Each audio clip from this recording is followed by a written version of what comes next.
ز خود گم شو، نظر کن به حجابانه جمالش را. ز خود گم شو، نظر کن به حجابانه جمالش را. در این ره گر جدا از خود شوی، یا به وصالش را. بکن کار که داغش لالوش در خون دل پیچد. به آه و ناله دل سوز کن کسب کمالش را.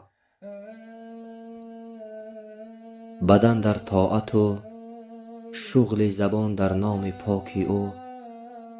به هر کار ز دل بیرون مکن فکر و خیالش را.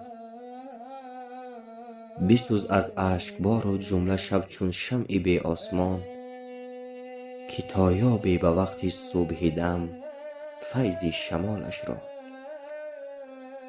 مگو عیب کسی که نیستی بی عیب ای غافل.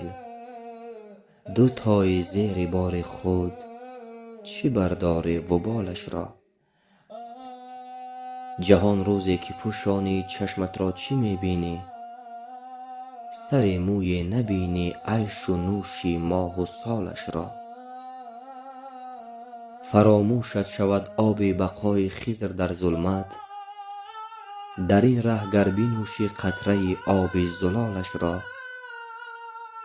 پس از 100 سال سوزد دست از خاکستر عاشق. اگر بیند کسی آبله دست کلالش را.